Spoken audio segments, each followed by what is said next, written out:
पूरे देश में राम मंदिर की तैयारियां जोरों शोरों से चल रही हैं। ऐसे में हमारे साथ बातचीत करने के लिए मौजूद हैं विश्व हिंदू परिषद के working president Alok Kumar ji. Sir, किस तरीके से तैयारियां चल रही हैं? हर दिन का हर पल का इंतजार हो रहा है। जी हाँ। अब तो ये फाइनल आवर्स है।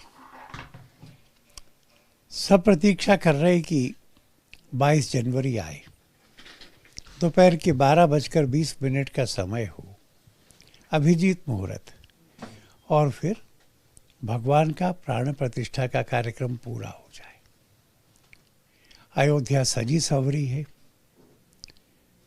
शायद त्रेता युग में जब राम लौटे थे तब भी ऐसे ही सजी सवरी होगी। बड़ी सड़कें, सड़कों के दोनों तरफ राम जी के जीवन के 3D चित्र,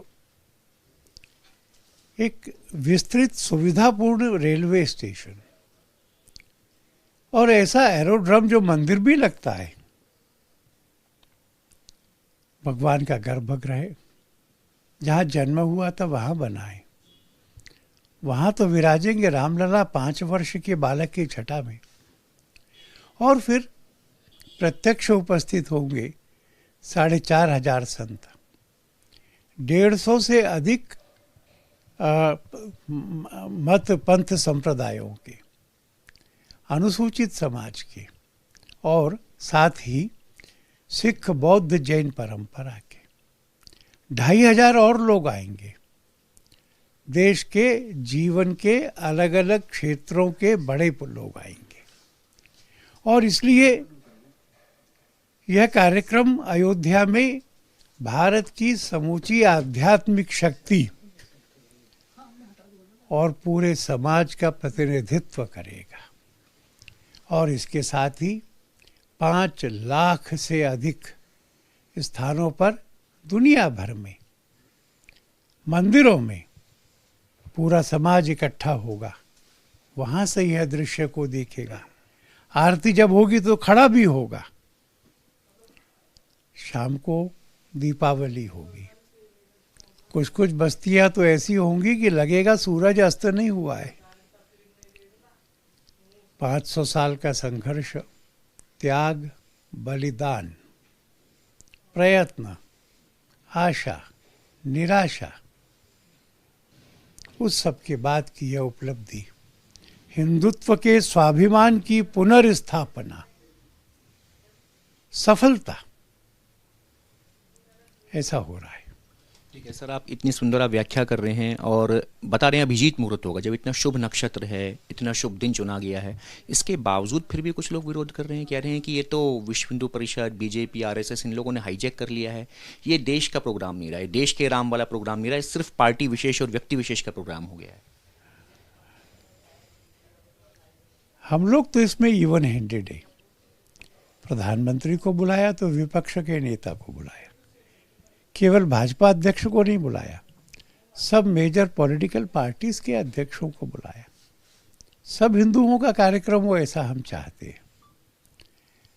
कुछ लोग गुणा भाग कर रहे होंगे, मुस्लिम वोट बैंक का और हिंदू भावनाओं के हर्ट होने का। दोनों में से कौन प्रमुख है? क्या लगता है सोनिया गांधी अखिलेश यादव इसलिए मना कर रहे हैं? मैं नहीं उनके कारण जानता, मैं तो केवल अंदाजा लगा रहा हूँ। क्योंकि शुरू में जिस दिग्विजय सिंह ने कहा था कि बहुत अच्छा है, होना चाहिए, सोनिया जी भी जाएंगी, बाकी लोग भी जाएंगे, वही दिग्विजय को अब इसमें आपत्ति क्यों नजर आ रही है? 10-12 दिन में क्या अंतर पड़ गया? कुछ बाहरी कारण होंगे, नहीं तो राम जी की शरण में आना सबको मीठा लगना चाहिए था। दिग्विजय सिंह कह रहे हैं, चंपत राय जी पर आरोप लगा रहे हैं। सर, एक बार फिर से वही सवाल खड़े कर रहे हैं। दिग्विजय सिंह जी को असंगत बोलने के लिए जाना जाता है। चंपत राय जी जैसा तपस्वी जीवन, कोई व्यक्तिगत अपेक्षा भी नहीं,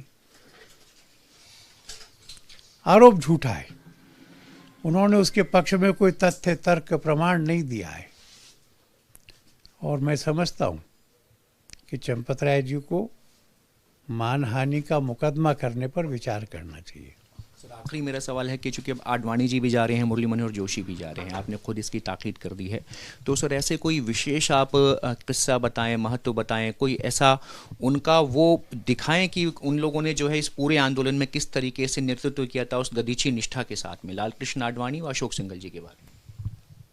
मैंने आडवाणी जी आ रहे ऐसा कहा, जोशी जी ने कहा है कि वो प्रयत्न करेंगे, पर मेरी आंखों के सामने वो सारा दृश्य आज भी स्पष्ट है।